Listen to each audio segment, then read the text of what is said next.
17장. 또 7 대접을 가진 7 천사 중 하나가 와서 내게 말하여 이르되 이리로 오라.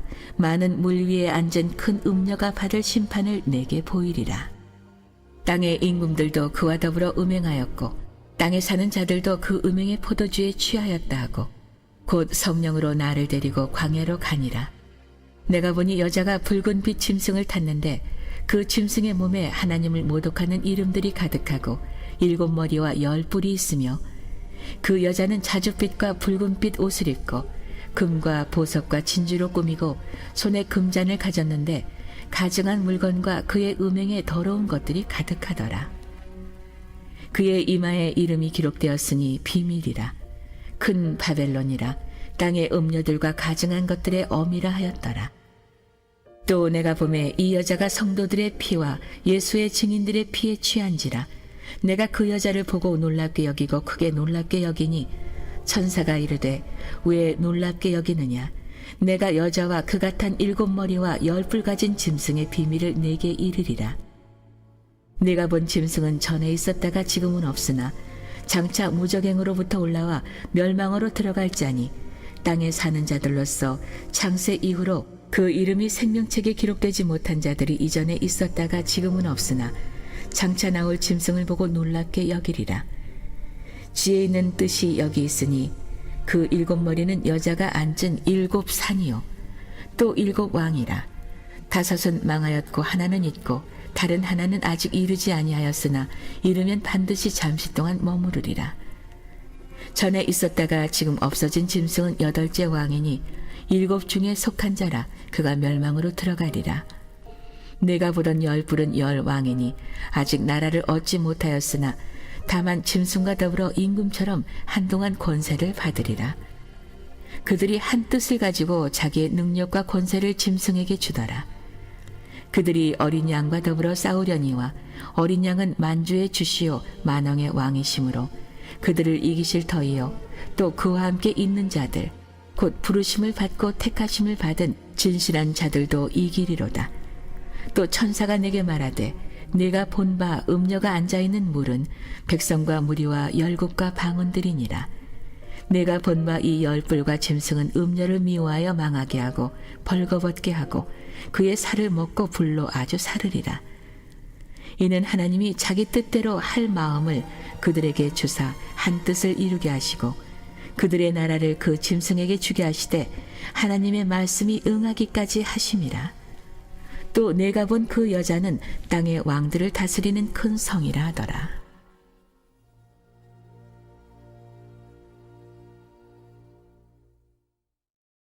오늘도 간절한 마음을 가지고 주님께 나온 여러분을 주님의 이름으로 축복하고 환영합니다.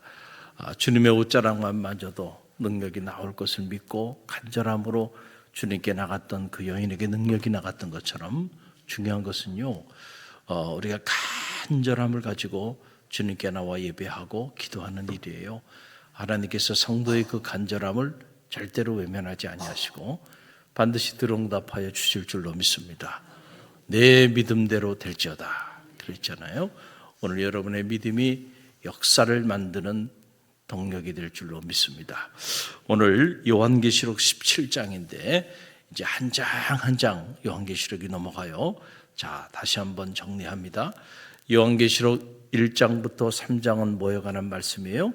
지상교회를 향한 하나님의 말씀이에요. 그 지상교회를 대표하는 소아시아 7 교회를 향해서 마지막 때에 교회가 어떤 모습으로 자리해야 할지, 성도들이 어떤 모습으로 살아가야 할지 거기에 관한 말씀이 그곳에 다 담겨 있고, 그리고 교회는 지상교회만 있는 것이 아니고 천상교회도 있다. 그래서 그 내용이 4장과 5장에 보게 되면 하늘의 천상교회에서 어린 양 예수와 함께 어떤 일들이 벌어지고 있는지 그 천상교회에 관한 청사진이 4장에서 5장에 나오고, 자 6장부터 16장까지 내용은 마지막 환란의 때에 교회 시대가 지나면 환란의 때가 오게 되는데 그 환란의 시대에 일어날 3가지 심판, 그리고 교회의 치열한 영적 전쟁, 그리고 여기서 이 교회는 지상교회 안에서만 영적 전쟁이 일어나는 게 아니고 천상교회 하늘 보좌 안에서도 치열한 영적 전쟁이 일어나잖아요. 미가엘과 그와 함께하는 사자들과 그리고 악한 영과의 치열한 영적 전쟁이 천상교회 안에서도 일어나고 있다라고 하는 거예요. 자, 그래서 이 6장부터 16장까지 하나님의 무서운 재앙과 심판 그리고 교회의 치열한 영적 전쟁이 이루어지게 되는데, 이제 17장부터 19장까지는 이 요한계시록에서 악의 도시로 상징되어지는 곳이 바벨론이에요. 바벨론. 그렇죠? 그래서 이 바벨론이 결국은 멸망을 당합니다. 바벨론이 멸망당하고 그리고 교회가 승리하게 되는, 지상교회와 천상교회가 결국 이 치열한 영적 전쟁에서 승리하게 되는 그런 감동적인 장면이 17장부터 이제 19장까지 나오고, 그러면 20장부터 22장, 이게 이제 요한계시록의 끝인데, 그곳에 이제 천년 왕국이 도래하면서 마지막에 지상교회와 천상교회가 하나로 완성되어진 교회의 완성. 그리고 창조로 본다고 한다면 창세기는 원창조, 그리고 계시록 이전에 나오는 기독교 경전이 말하는 창조의 이야기는 계속적 창조, 지속적 창조, 그리고 요한계시록은 창조의 완성. 그래서 하나님의 말씀의 계시가 이제 창조의 관점에서 요한계시록에서 교회의 완성을 통해서 창조가 완성되어지는 이런 일련의 구원의 드라마가 이 요한계시록을 통해서 쫙 펼쳐지는 거예요. 할렐루야. 오늘 우리가 이제 17장부터 19장까지 말씀인데, 17장 그리고 18장 안에는 이제 구체적으로 바벨론의 멸망에 관한 이제 그런 말씀이 기록이 되어 있습니다. 그래서 7 천사 중에 한 천사가 큰 음녀가 받을 심판에 관한 환상을 계시하고 있어요. 큰 뭐라고요? 음녀. 자, 큰 짐승, 큰 용 등장했죠. 그 다음에 큰 음녀. 요한계시록 보게 되면 여인이 두 종류의 여인이 나와요. 요한계시록 12장에 해를 옷 입은 여인, 그렇죠? 해를 옷 입은 여인, 어린 양의 어머니면서 동시에 교회를 상징하는 이 신부를 상징하는 여인. 그런데 음녀, 큰 음녀가 또 등장해요. 이 큰 음녀와 여인의 싸움입니다. 여인 천하예요, 영적으로 보면. 그래서 해를 옷 입은 여인과 그 다음에 큰 음녀의 영적인 싸움이 진행이 된다라고 하는 건데, 거기 이제 등장을 하게 되는 거예요. 1절 말씀 함께 읽어봅니다. 또 7 대접을 가진 7 천사 중 하나가 와서 내게 말하여 이르되 이리로 오라. 많은 무리에 앉은 큰 음녀가 받을 심판을 내게 보이리라. 누가 받을 심판이에요? 큰 음녀가 받을 심판이에요. 그러니까 이 요한계시록이 말하는 심판과 재앙은 큰 음녀, 큰 짐승, 그리고 도시로 말하면은 악을 상징하는 바벨론, 이런 악한 영들이 받을 심판이지 의인이 받을 심판이 아닙니다. 할렐루야. 해를 옷 입은 여인이 받을 심판이 아니에요. 성도가 받을 심판이 아닙니다. 할렐루야. 자, 여러분들 이 사실을 잘 기억하고요. 신천지 이만이나 또는 통일교 문선명이나 이런 말도 되지 않는 사람들이 성경에 대한 신학적 기본적인 지식이 없는 사람들이 그냥 막 자구적으로 말도 되지 않는 해석들을 하는데, 여러분 세상에 내가 태어나서 신앙생활하면서 이런 말씀 처음 들어보네, 그러면서 거기 빠져가지고 참 그렇게 가는 사람이 수십만 명이 빠져 들어가는 거예요. 이 계시록 때문에 빠져 들어간단 말이에요. 여러분들이 제가 가르쳐드리는 내용을 잘 들으세요. 할렐루야. 이 계시록 전체가, 자, 우리가 짧은 시간 이 새벽을 통해서 제가 이렇게 쭉 말씀드리는데도 한눈에 이렇게 드라마처럼 보이죠, 말씀이. 할렐루야. 오늘 그래서 그럼 성서는 이 음녀에 대한 표현들을 자주 해요. 신약 이 요한계시록 안에만 나오는 게 아니에요. 이사야에도 보게 되면은 신실한 예루살렘이 창기가 되었다라고 애통하는 장면이 나와요. 창기, 여인이죠. 음녀죠. 다른 말로 말하면 자, 이게 등장하고 에레미야 선지자도 이스라엘을 성역이 동하는 암나귀, 그렇죠? 이것도 음녀죠. 자, 이렇게 상징적인 표현들을 하는 거예요. 그래서 음역이 강한 음녀로 이렇게 표현을 하는 거예요. 이게 상징이죠. 하나님의 말씀은 말씀 문자 그대로 우리가 해석을 하면 안 되고, 이런 말씀들은 다 이 상징이 갖는 의미를 우리가 들여다봐야 돼요. 자, 보세요, 여러분. 신약성 시편에 보게 되면 여호와는 뭐로 나와요? 여호와는 우리의 뭐가 되세요? 목자가 되시죠. 우리는 그분의 뭐예요? 양. 그러면 이걸 문자적으로 해석하면 여러분 정말 양이에요? 아니, 여러분이 양이냐고. 진짜 양이냐고. 아니죠. 목자와 양의 목가적인 당시 히브리 가축을 또 치고, 그리고 유목민족으로서 목자와 양의 그 관계를 하나의 비유적으로, 상징적으로, 은유적으로 표현한 거죠. 할렐루야. 자, 그러니까 요한계시록도 마찬가지예요. 요한계시록 안에도 상징이 나와요. 이사야서에도 예레미야에도 이렇게 음녀로, 암나귀로 이렇게 표현하는 거는 정말 우리가 짐승이라는 얘기가 아니잖아요. 그걸 상징적으로 표현을 하는 거잖아요. 그래서 해석이 중요한 겁니다. 그런데 이런 해석이 원숭이 엉덩이는 빨개, 빨개하면 사과, 사과는 맛있어, 맛있으면 바나나, 바나나는 길어, 기름은 기차, 기차는 빨러, 빠르면 비행기, 비행기는 높아, 높으면 백두산. 이렇게 되면 안 된다는 거예요. 원숭이 엉덩이가 백두산이 되는 거야. 그런데 기가 막히거든, 이게. 보면, 야, 말이 되는 것 같아요. 원숭이 엉덩이가 빨가니까, 빨가면 무조건 뭐예요? 사과네. 사과는 맛있잖아. 맛있으면 바나나네.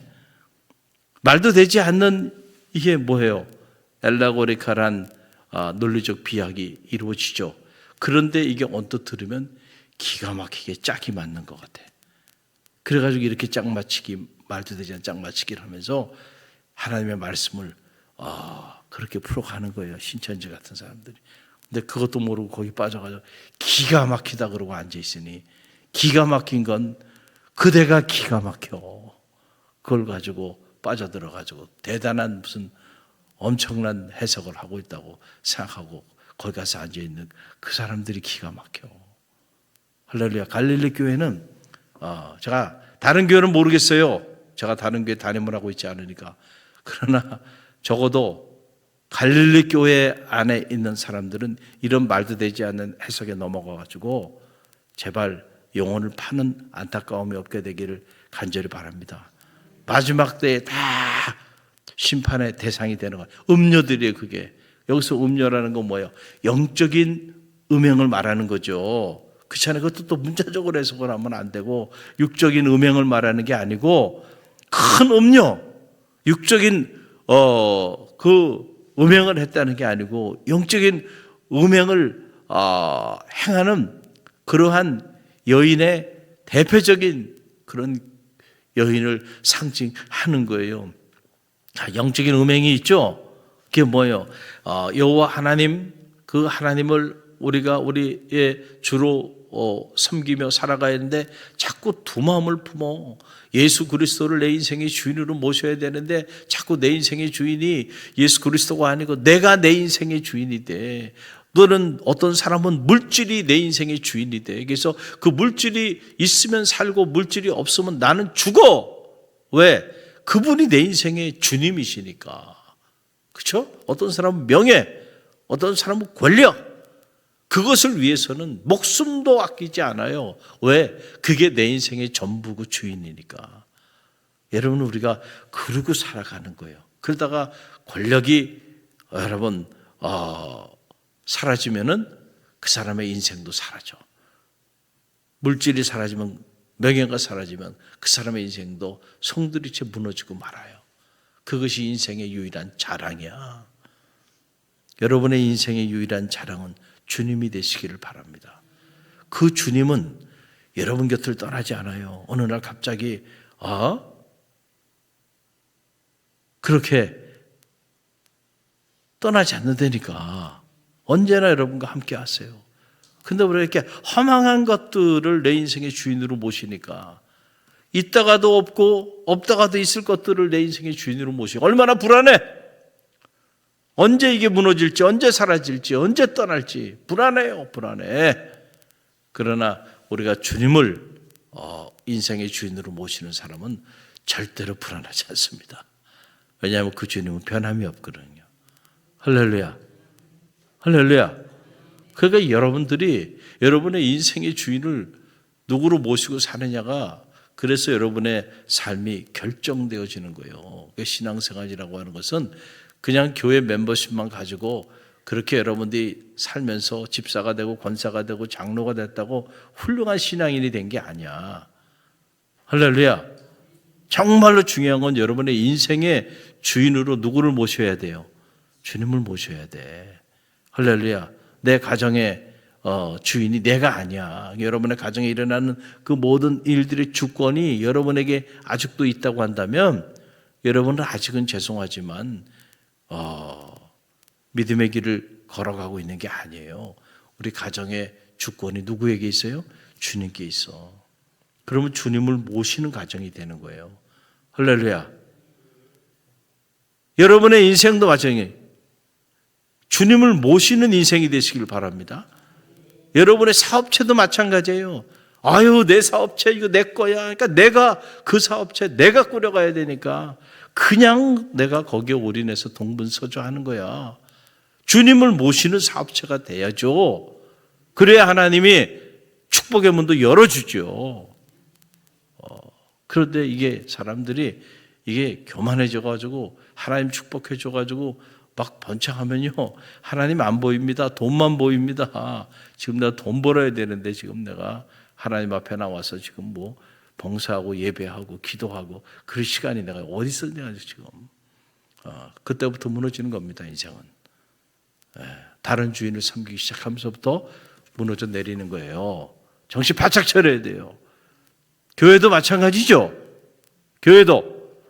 자, 이 갈릴리 교회가 여러분 하나님 앞에 쓰임받게 되는 건 뭡니까? 우리가 주님을 주인으로 모시고 주님께 나와 얼마나 기도하고 그리고 주님께 예배하고, 예배의 대상, 경배의 대상은 사람이 아니에요. 우리가 주님께 경배하고 주님께 예배하러 나온 거잖아요. 할렐루야.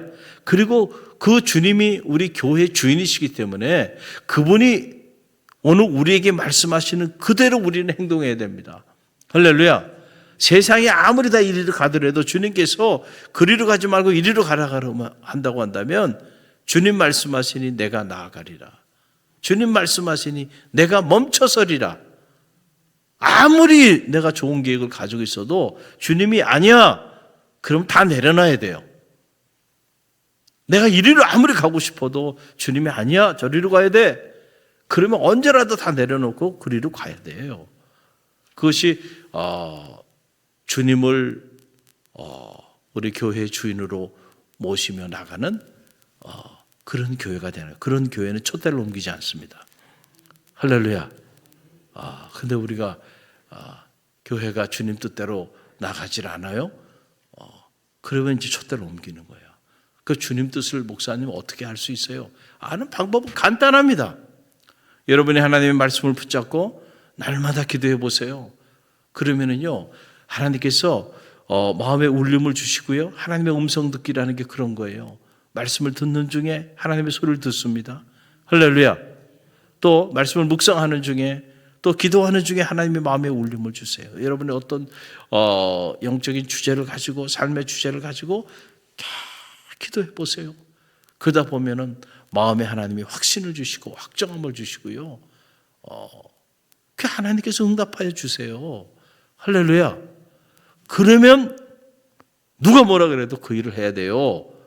그럴 때 역사가 나타나는 거예요. 그러나 내가 인간적으로 생각하고 판단하면요, 계속 근심과 걱정이 계속 마음에 평안이 없습니다.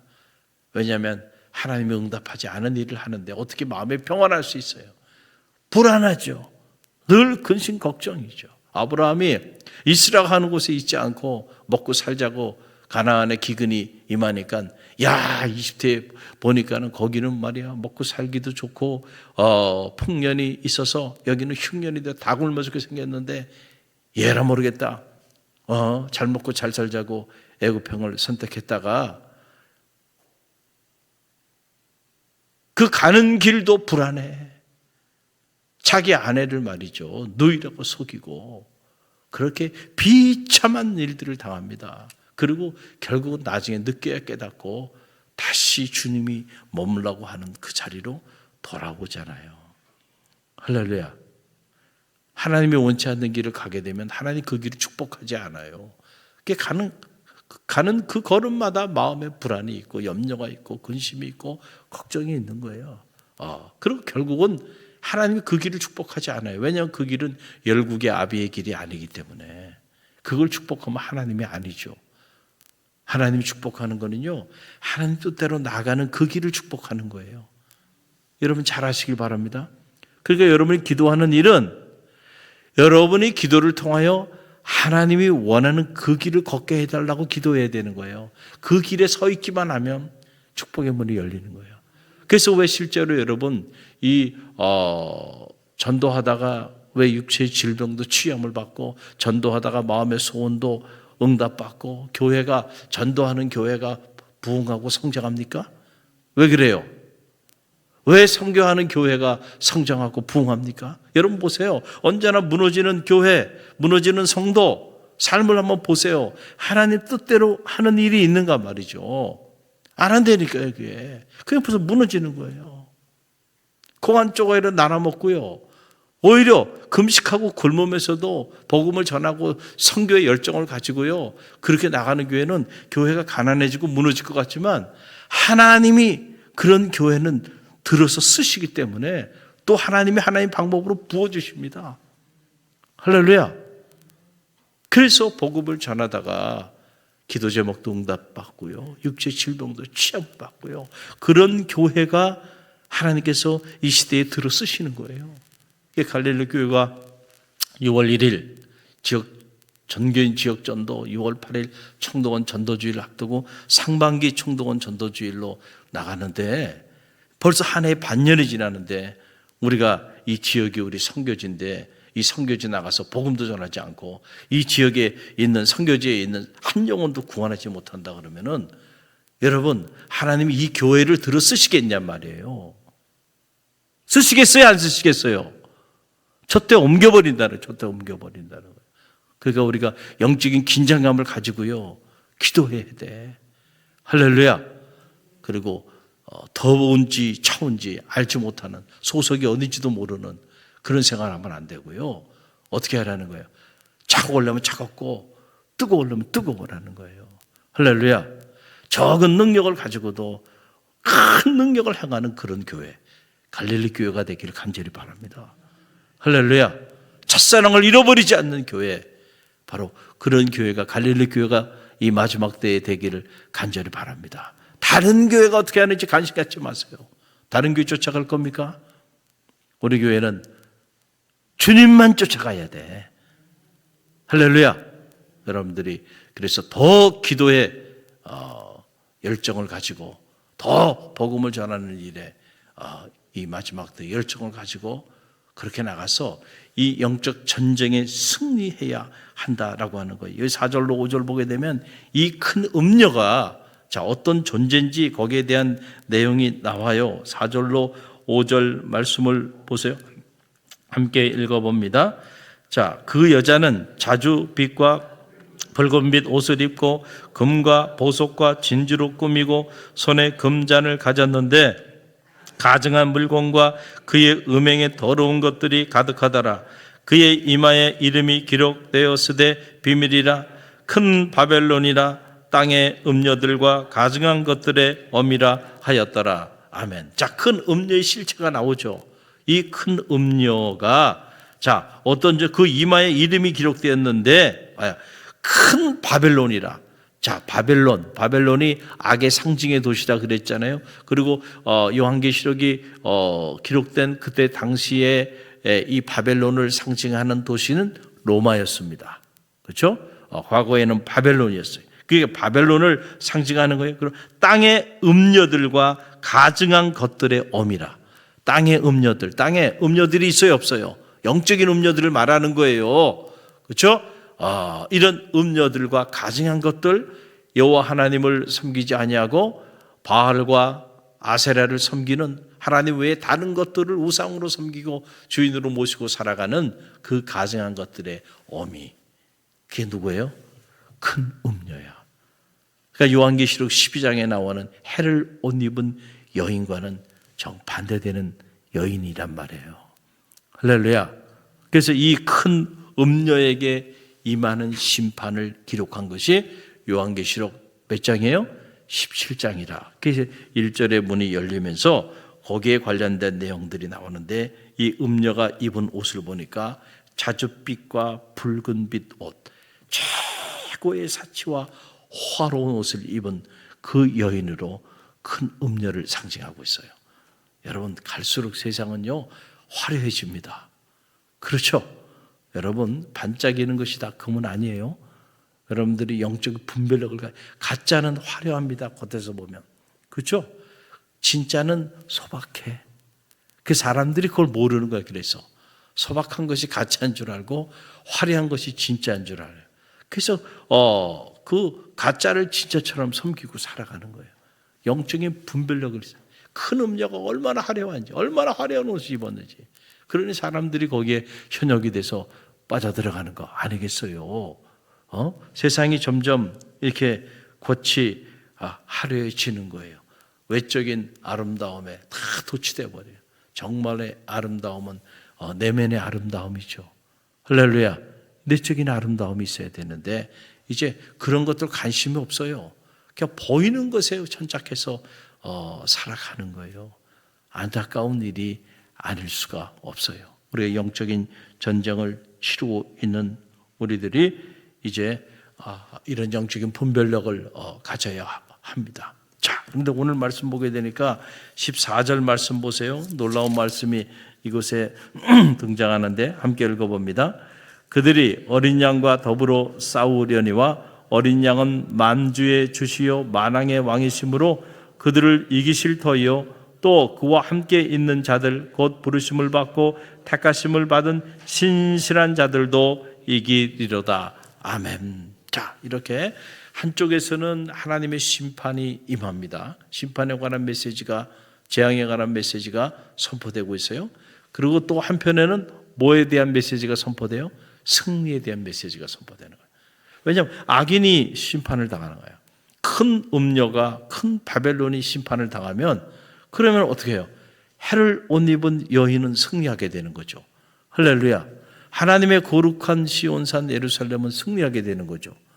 할렐루야. 여러분, 이 원리를 잘 아셔야 돼요. 다 멸망당하는 게 아닙니다. 할렐루야.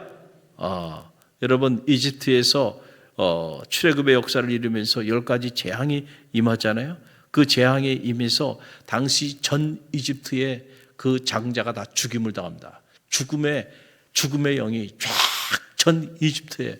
그래서 가정마다 통곡하며 곡소리가 나는데 얼마나 무서운 재앙이에요. 그런데 모든 이집트에 있는 가정들에 일어나는 게 아닙니다.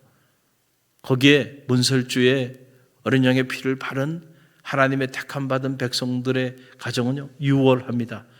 죽음의 영이 유월합니다. 여러분의 가정에 죽음의 영이 유월하게 되길 바랍니다.